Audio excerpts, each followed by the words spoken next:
আপোনাৰ গৃহত যদি কোনোবা এজন নিমন্ত্ৰণী ভকত যদি আপোনাৰ গৃহত যদি কেনেবাকৈ আহি গ'ল, তেনেহ'লে আপোনালোক ভাবিব যে আমাৰ ভাগ্য খুলিব।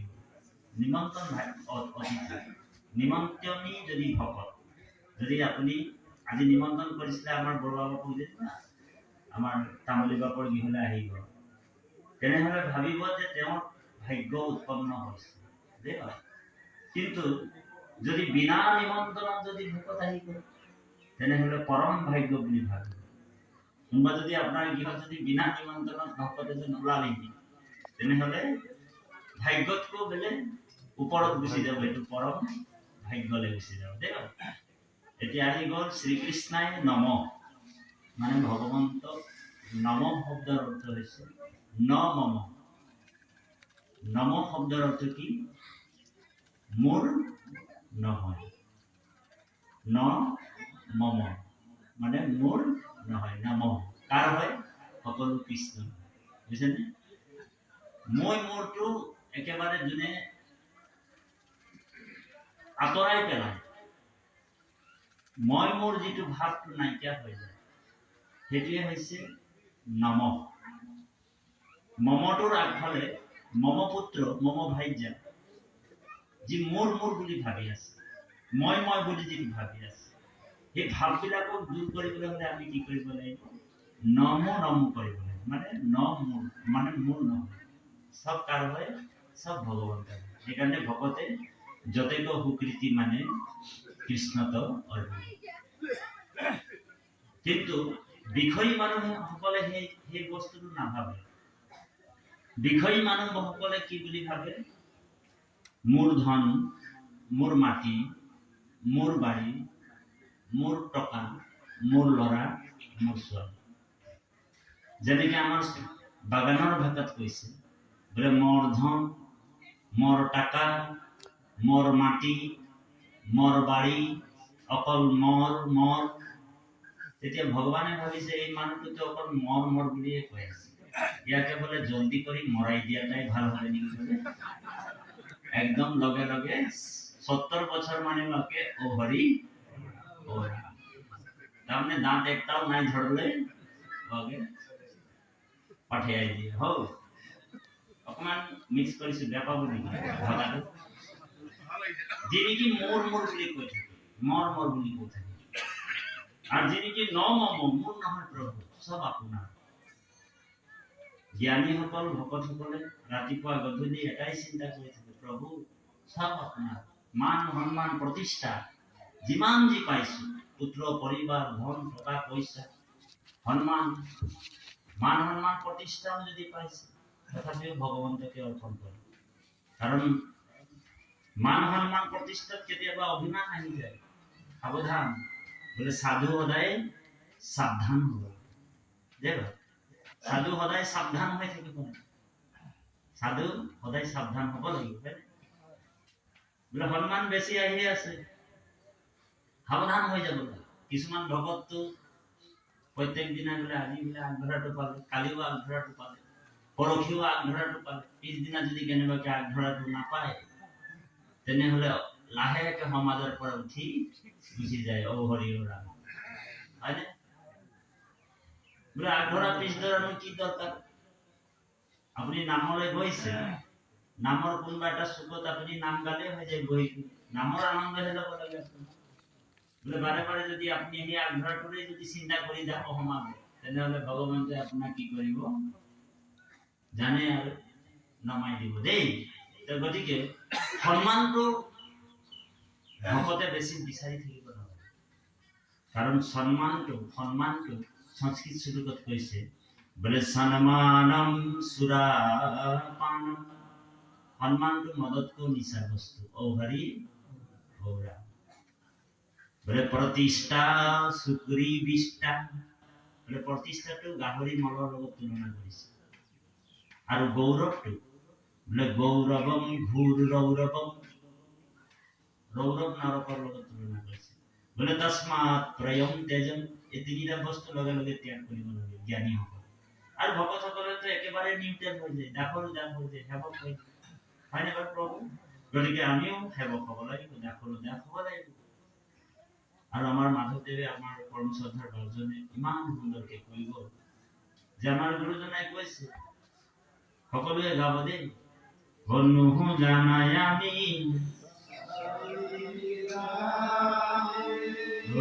চাৰিও আশ্ৰমী,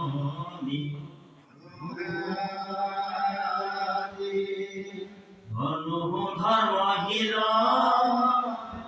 দানব্ৰত তীৰ্থ, কিন্তু পূৰ্ণানন্দ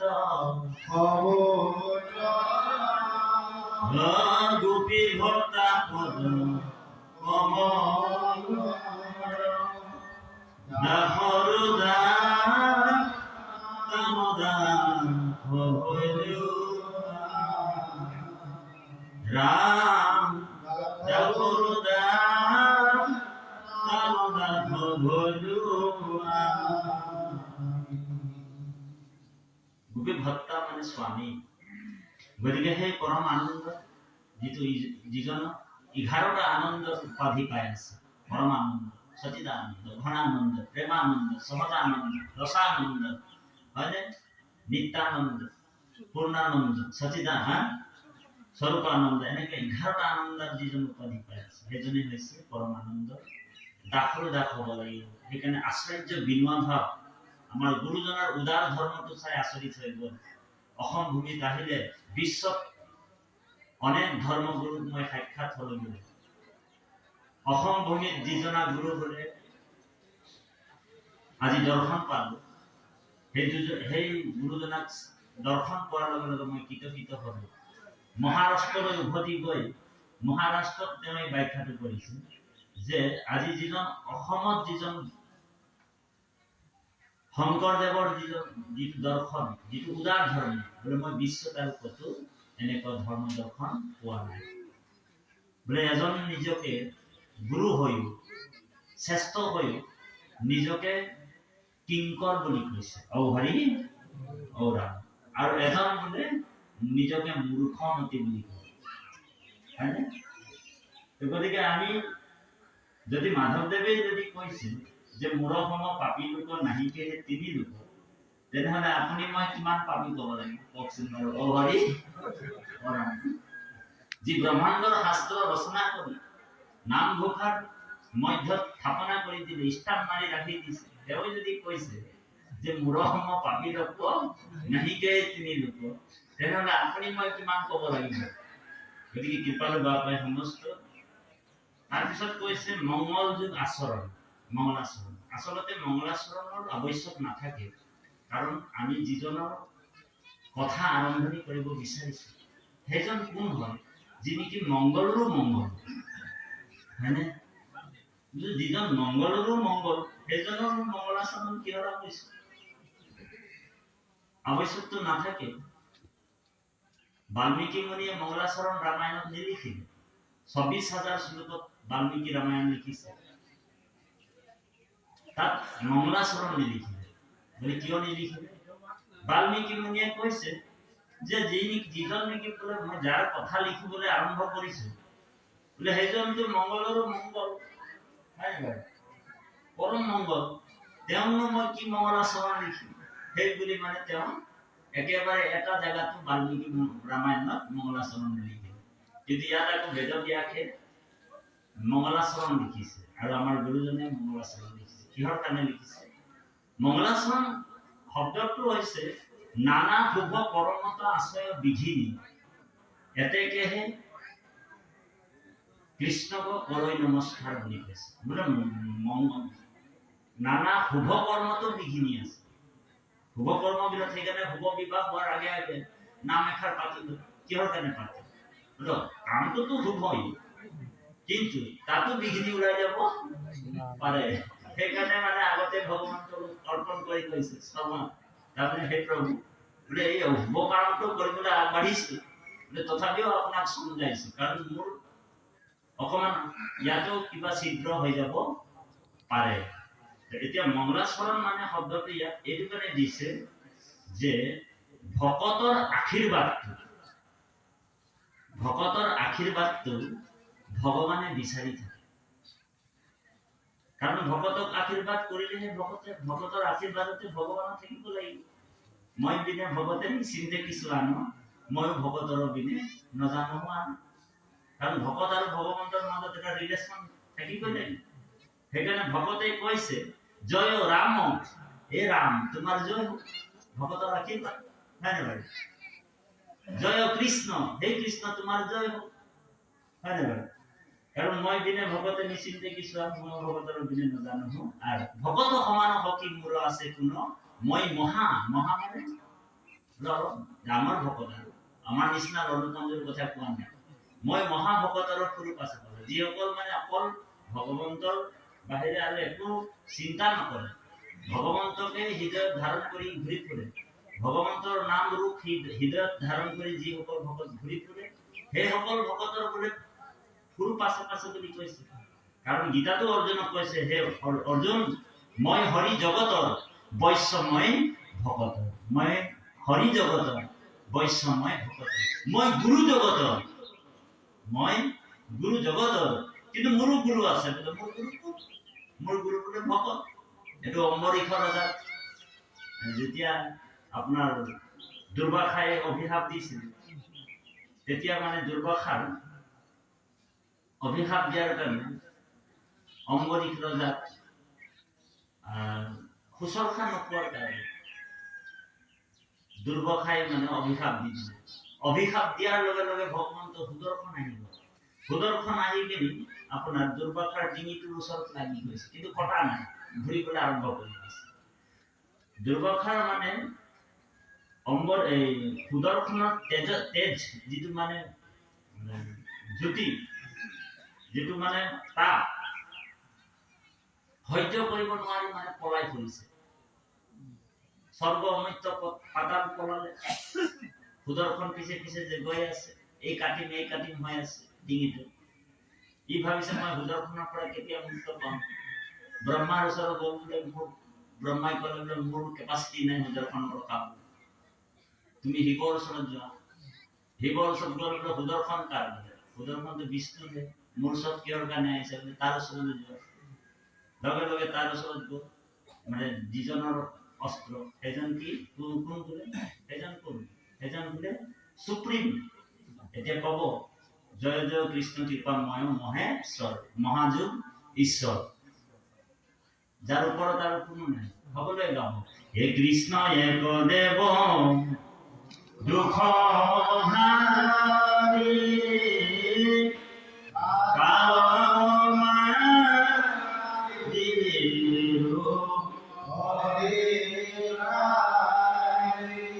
কৃষ্ণ বিনে শ্রেষ্ঠ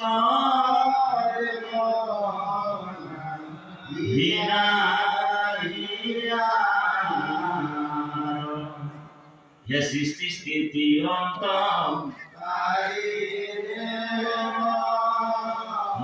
তান্ত বিনে নাহি কেব, হে জানিবা বিষ্ণুৱে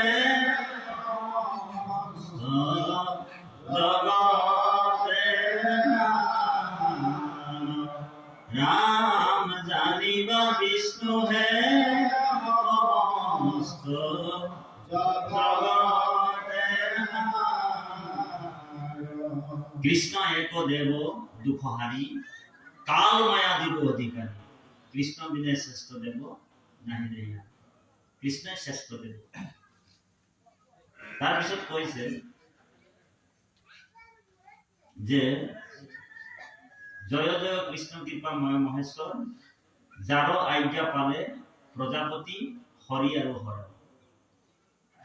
প্ৰজাপতি মানে হৈছে ব্ৰহ্মা, হৰি মানে কোন, ভগৱন্তৰে অৱতাৰ বিষ্ণু হয় নে? আৰু হৰ মানে সংহাৰকাৰী শিৱ। এই তিনিজন দেৱতাক মানে অধিকাৰী পাতি থৈছে, মানে তিনিটা জায়গা, মানে তিনিটা জায়গা নহয়, তিনিজন দেৱ, মানে অনন্ত কোটি ব্ৰহ্মাণ্ড আছে। অনন্ত কোটি ব্ৰহ্মাণ্ড, এটা এটা ব্ৰহ্মাণ্ডত তিনিজন দেৱতা মানে ভগৱন্ত, সৃষ্টি স্থিতি অন্ত, সৃষ্টি স্থিতি অন্ত। এই তিনিটাত তিনিটা কাম সত ৰজ তমৰ দ্বাৰা জগতখনক মানে আপোনাৰ পৰিচালনাৰ কাৰণে তিনিজন দেৱতাক মানে দায়িত্ব অৰ্পণ কৰিছে আৰু এনেকা অনন্ত কোটি ব্ৰহ্মাণ্ড আছে বুলি কৈছে আৰু এই অনন্ত কোটি ব্ৰহ্মাণ্ডৰ মূলজন হৈছে কৃষ্ণ হয়নে সেইকাৰণে মাধৱদেৱে আমাৰ বাপজনে কৈ গ'ল যে গোবিন্দ গোবিন্দ ৰাম মুৰাৰী অনন্ত কোটি ব্ৰহ্মাণ্ডৰ হৰি অধিকাৰী এবাৰ ব্ৰহ্মাই মানে বৈকুণ্ঠলৈ গৈছিল দেখ ব্ৰহ্মা যেতিয়া বৈকুণ্ঠলৈ গ'ল ব্ৰহ্মা বৈকুণ্ঠ 7টা বৈকুণ্ঠ আছে আপোনালোক জানে 7